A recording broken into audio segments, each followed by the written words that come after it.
Hello everybody, Ghostian 3 here today. Thought I'd show you today the gun tool. Actually it's called the Real Avid Gun Tool. Had this for a while. Pretty cool. I'm going to show you guys little parts and everything. And yeah, I like it. I'm trying to just in my range bag keep the least possible tools or stuff I need at the range with my weapons. If I ever need to do anything, leave my cleaning kit and my gun cleaning kit and toolkit are pretty much the same thing, and it's a lot bigger, of course, and basically a tackle box, and you see my video on that. And I try to avoid to take that. I try to avoid taking that. It's just too much stuff to take after a while. So anyways, let's go through this. It says 18 essential tools that you need and uses and stuff like that. It's got 2 Allen wrenches here, and I couldn't tell you exactly the size of them. I mean, these Allen keys, you can tell for the most part you can use these mostly on your weapons, and you find stuff to use your scopes or other things depending on what it is. You got the Torx screws, or I'm sorry, Torx wrenches, not screws. And there's 3. There's one hitting over here on this side. So these are your 3 right here, and you can see the different sizes. And those come in handy. I know when you're doing scope mounts or things like that, yeah, these Torx will definitely come in handy. So these 3 sizes are definitely appreciated, and I'm glad. So you got those 3 right there, and those sizes are called T10, T15, and T20. I don't see any markings on here on saying that. Mine came like this without a pouch. Some come with pouches, I've noticed. When I bought mine it didn't. But you can tell obviously from the head size that they're obviously different, so it's pretty easy to tell there. So that's this side right here. You know, your 2 Allens, the 2 Torx, and the last third one on this side. And let's go to this part right here. Let's get this one out of the way. Now this shotgun gauge is kind of a bitch to get out. So for some of you guys, let's hide this one out. I'm going to show you a little trick I use on that after we go over this right here. So this is the gauge. You can read the numbers right there from 410, 28 gauge, 20 gauge, 16 gauge, 12 gauge, and 10 gauge, all the way up here. And I'm going to explain the wind elevation down here. As you can see that, you can read that right there. Now I don't have any chokes, shotgun chokes on my shotguns. I do know what they are and what they're for, but I don't have any. So for you guys that do, this does work pretty well to take them in and out. A friend of mine says he loves it. So that covers that part. Now, look, it's written on the back as well. That's pretty cool. I like when it tells you stuff like that. And this right here is your wind and elevation screw, basically like a flathead. And you know, on many scopes, instead of having like in my toolkit, I have a small flat screwdriver like that, but some are thinner or not as long, some are wider. And this does it right here. So that's what that's for. So you can turn your scope knobs and turn the dial keys on your wind and elevation. So that's pretty cool. I've used that and it works. And that's pretty much it on this one, the shotgun on the choke tube wrench. And it'll stay this way as well if you wanted to use it this way. So you could use it this way, you could use it that way. And it locks not in the sense it's locking like a lock knife. It just there, so you obviously keep the pressure forward or L-shaped, and you do it this way. So it's pretty good. That one's a little hard to get out. I'm going to show you a little trick. This right here obviously is a shell 223. As you can tell, it's a dummy round. There's no primer in it, nothing like that. Sometimes I was trying to get it out. After all, your nail hurts. Not that I need that one that much, but just take a shell or something similar. Use the edge right here. Grab onto it right here and pull it out. You can pull it out enough that you can grab onto it like that. So little trick there, just goes on right here where your nail would go, and use this edge. You're not going to thrash this, and if you did, there's a million more shells obviously you fired. So you could do it like that. You're pulling it out, catching it. So probably a 3/0 shell might be a little easier. Maybe you guys can try and figure it out. Just a little tip there. Very inexpensive tip and save your nail. Alright, so the next one, the knife, and they call this it's a 420 stainless steel blade. I've heard it referred to as a claw point because the way it looks right here. It's not straight. It is kind of trippy. It came sharp. I sharpened it more. I'm very good at sharpening knives. A little hard to get out. Not as hard as the shotgun choke tube. My little trick here with the brass shell, that helps. So if you want to save your nails, this goes all the way back. Doesn't stay like the choke tube wrench here like an L. It goes all the way back. This is interesting. I could see where you're carving or something like this.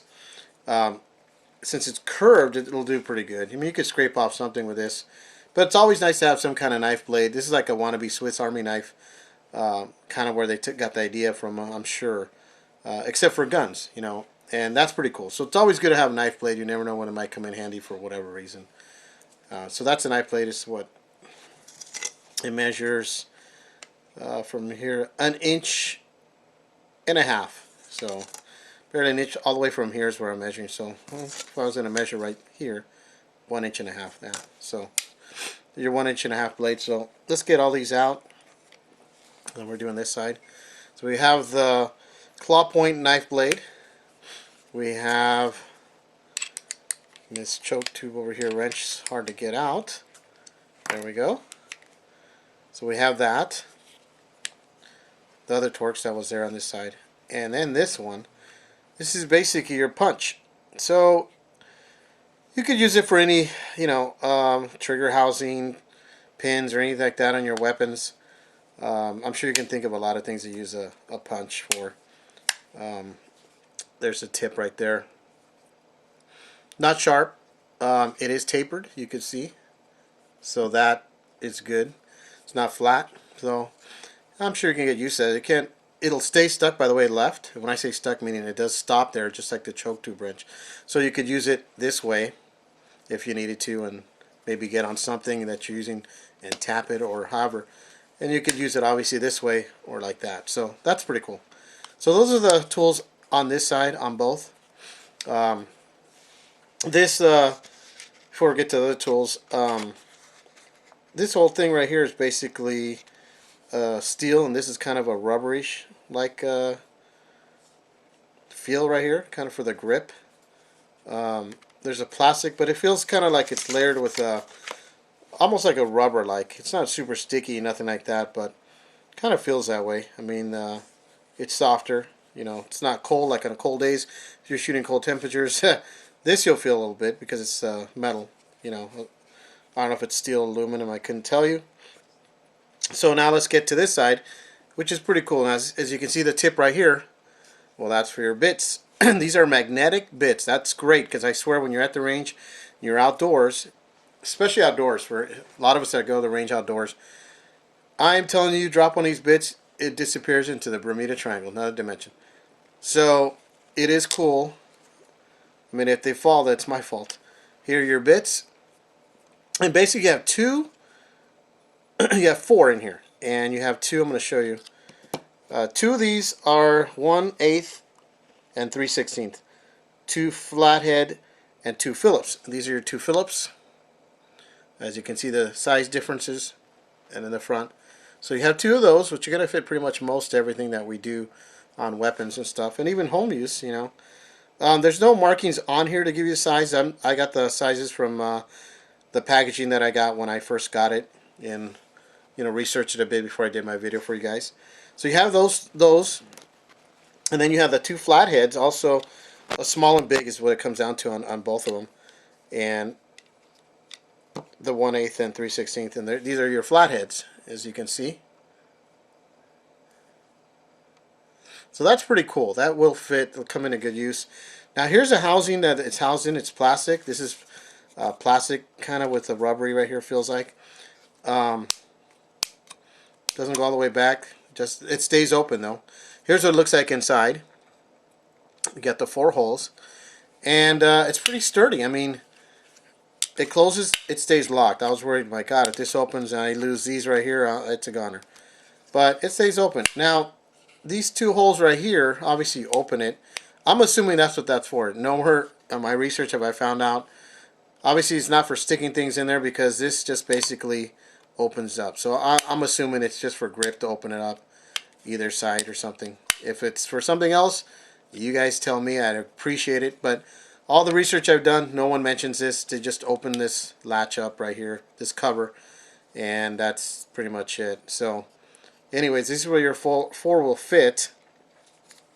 If you move these, you could see right through on that side right there. So anyways, let me put 2 back and I'll show you how they work real quick. So the 2 Phillips I can put on the front or the back. They stay at an angle. They're not magnetic there, they're magnetic here. So I'll show you right now. So it's not going to come off. That's pretty cool. So I like that feature right there. It's magnetic. Take that one out. So I assume the magnet, let's take a good look in there, is in there. I don't feel like it's a super strong magnet, but it's strong enough. Look. So there. It did come out, but I was doing it really hard. Now, am I going to be doing that when I'm using this tool? Of course not. So that's good. So it's strong enough. It's not super magnet. It's strong enough where you're going to do your work like this, like that, or like this. So for that purpose, you don't need a super magnet. But I'm glad it is magnetized. So this is where you're going to put them away. That's pretty cool. Because you need that. So for the most part, these are all the tools you're going to need for your weapons. When you're out the range, it's an easy thing to carry. Can you carry this in your pocket? Yeah, you can. I wouldn't. I'm a pocket guy, doesn't mean I like bulky things, and you're going to only need this every now and then. I would put this in my range bag, but you know, to each his own. Some guys give me an idea, a buddy of mine, that he puts his in a magazine holder.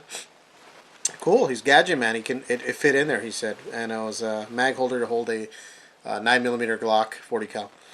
And another guy, flashlight holder case, you know, those nylon ones, his Surefires. He put it in there, so he likes to carry that when he's at the range or doing some gunsmithing. So to each his own. So those are kind of ideas. Like I said, mine, I kind of would have liked a pouch for this. These things go between 14 and let's see, 14 and 17, depending if you do a search, but for an average of 13 or 14. So I like it, you know. This replaces where I don't have to take a lot of my stuff on my big range. I'm sorry, my cleaning gun tool kit.